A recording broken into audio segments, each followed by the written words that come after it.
You know how I said that Teenage Mutant Ninja Turtles was probably going to be my film of the week? I spoke too soon. Hi, everyone. It's me, Grant, the movie and TV guy. Welcome to Raise on Popcorn with Grant, everybody. We are here talking about a movie kind of early. This was supposed to be on Monday. Circumstances that were out of both mine and my friend's control caused us to see this movie at a late show last night. So we are only now getting a review because I got home so late that I fell asleep so late and I slept in. So we are now here. I didn't want to do a half-assed review. I wanted to be up and awake and ready to go. So, and that's a review of a movie. Movies and series we do here, and that movie is Shortcomings. Shortcomings, excuse me, is the, jeez. All right. Shortcomings is based on a graphic novel, which I am looking forward to reading now. And it is directed by Randall Park. That Randall Park. This is his feature debut as director. Yeah, Randall Park from The Internship, Fresh Off the Boat, and various other films and TV shows, particularly comedies. And it's based on a graphic novel by Adrian Tomine. I hope I'm saying that incorrectly. And is written by Adrian Tomine. So, what is Shortcomings about? Well, it is a film centered on Ben. He's played by Justin H. Min. He works at sort of a struggling art house theater in Berkeley.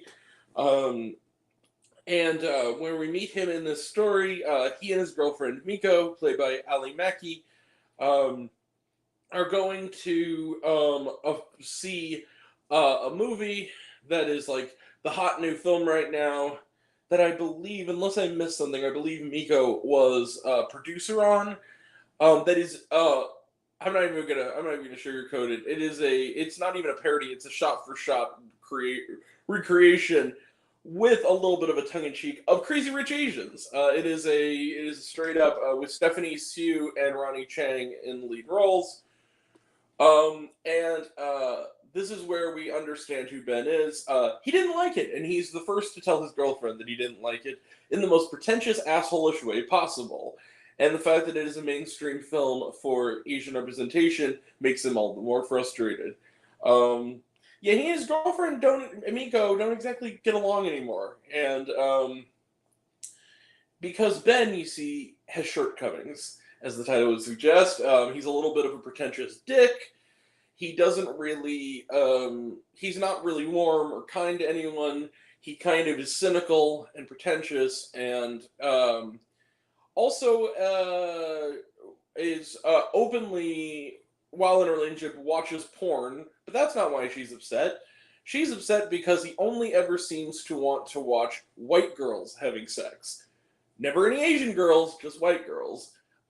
Which really offends Miko, among other things. So when she gets a job out there, out in New York, which is his personal hell, she's going to be away for 3 months, and he confides in his best friend, our third lead character, Alice, played by the terrific Sherry Cola, that while the cat's away, while the cat's away, the mouse will play, and she says, with yourself, mostly. But very soon, various circumstances lead Alice to also move to New York, and Ben's life to start to sort of weirdly fall apart. And when they discover something about Miko's so-called internship, they decide they're going to stake out in New York to try to figure out what's going on, which also complicates Alice's new relationship with a woman by the name of Meredith, played by Sonia Mizoun.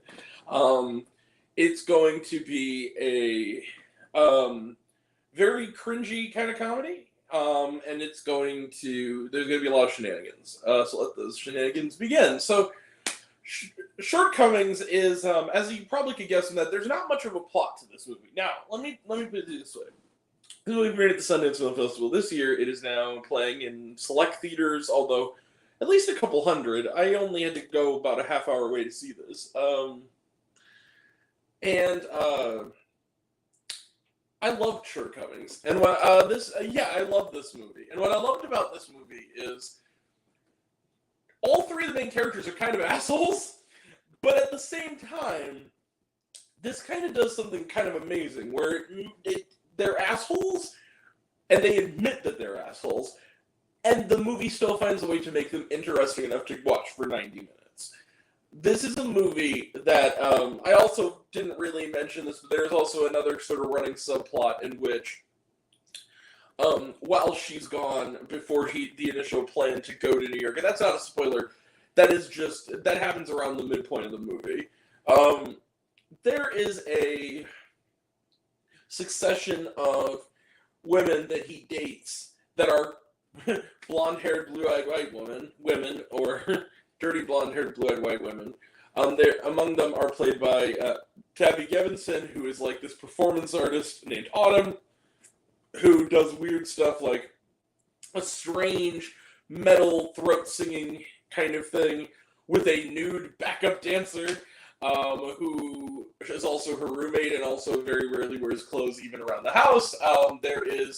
She also likes to do a photographic art of fresh pee in the toilet that she has just done in the morning as some kind of statement piece, and it's as weird as it sounds. And then you have Debbie Ryan also in the mix as another young woman, Sasha, who the movie's in chapters. Her kind of chunk of the movie is a chapter called Sasha, where he's dating this woman who's bi, and it's her first time really strongly, having a relationship with a man, and it's his first time, as he says in his typically, sort of offensive way, it's his first time sleeping with someone who is bi. But he doesn't say it like that. He says it in the way that's the most hurtful imaginable. And the way that Debbie Ryan dresses him down, when inevitably it gets the better of him, is amazing. The way it's written, the way it's put together. The movie acknowledges that these characters are not the best people. But the other thing is, okay, but Ben, what about Alice and Miko? Well, Miko, to talk about her shortcomings is a spoiler, so I'm not going to say that. But let's just say, one of the first shots of the movie, the shot with the title that appears, it's also the poster, is the three protagonists standing in like a park, and then above them is the word Shortcomings. And that's key, because I think that as the movie goes on, we find out things about the characters surrounding Ben that also show that they're also not the best people, including Miko and Alice. They have their own hang-ups. And what's amazing is with the Alice character, when she starts dating this girl Meredith, played by Sonia Mizuno, we see what it's kind of like from the more than any other chunk of the movie, from the outside looking in at the behavior of these other characters. And she's kind of pissed off at Ben, and you kind of understand why, but you can also tell she's a little bit pissed off at Alice for kind of encouraging his bullshit. And you get that. You understand that kind of perspective by watching the movie and seeing his behavior.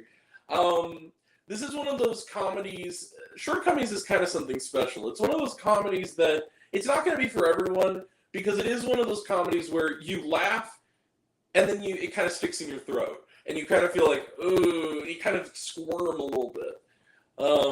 And you just hope that you don't come off like Ben or one of the other characters. But at the same time, I also think it has something meaningful to say about the dynamics and relationship between Asian American people, the dynamics and the relationship between people in general, and the idea of how romantic comedies and films like that portray people, and like the social aspects of how people who are non-white in this country are portrayed in film and in media altogether, is all wrapped up in this really perceptive, dark comedy about this guy who just can't get his shit together, and the people sort of around him. And it sounds very familiar, and even the fact that it's a series kind of almost vignettes that stretched over 90 minutes, it kind of fits that too. But that's what I loved about it. I love this movie because it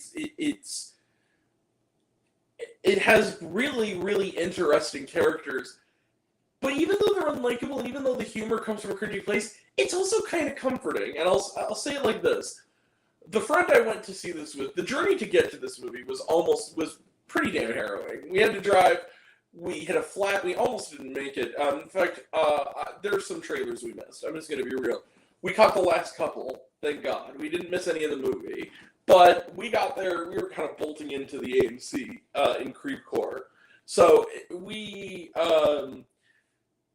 and this was the end of sort of my friends had kind of a really shitty day who went with me, and the fact that he wanted to see this movie just to cheer up, essentially. And I told him, like, dude, if you want to go home, we can totally go home. And he goes, no, we're seeing this. I'm like, okay.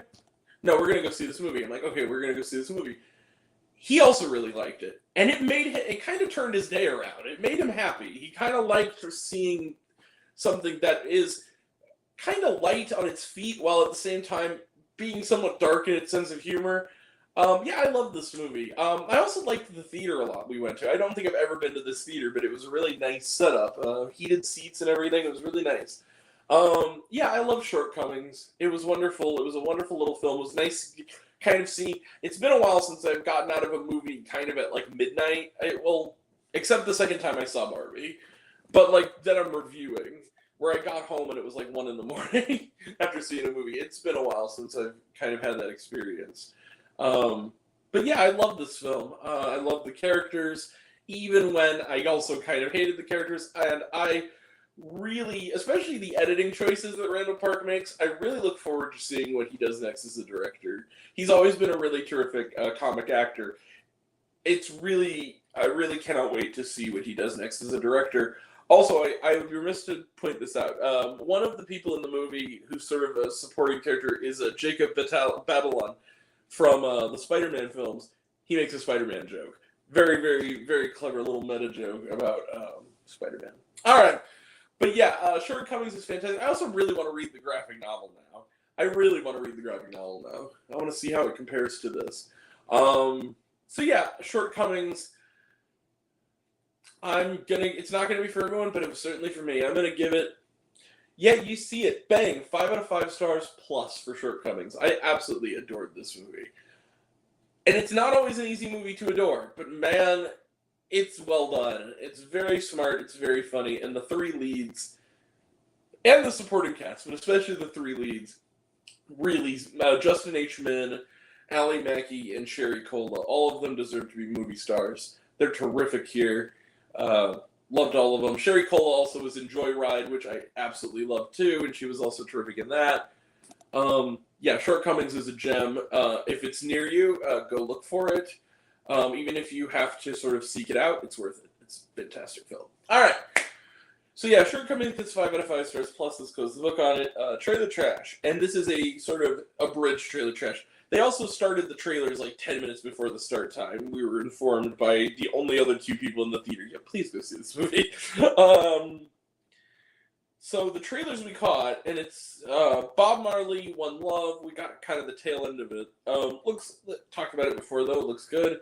Strange Way of Life. This is actually a short film directed by Pedro Almodovar that is being paired with another short film to. I guess altogether it's like to make like a 90-minute presentation. Maybe it's 2 short films. Outside of this, this fall they're going to do that. That are Almodovar films. I'll go see it. I love Almodovar, so yeah, I'll go. It looks really good. It looks it's Pedro Pascal and Ethan Hawke, and it looks really interesting. And then the Persian version talked about. It looks good. And was there shawarma? No, there was not. All right, that's it. We are done for the weekend. We will be back next Wednesday for a early review of Gran Turismo. I'm catching an early screening of that in Dolby on Wednesday. Next week we will be seeing, Last Voyage of the Demeter, and also Heart of Stone, and Red, White, and Royal Blue. We also have coming up Blue Beetle and Strays, and more to come. That'll all be next time, and until next time, I'm Grant the Movie and TV Guy. I see it all, I'm happy to share it with you. I love you all. I appreciate you all. I love you all, class of Miss. I love you 3000. Be kind to one another. If you like this video, give it a like if you want to. Give it a subscribe if you want to. Give it the bell. I don't know what it does. That's what you're supposed to do. Or so I've been told. Leave a comment, even if it's Hey Grant. I like waffles. It really helps out.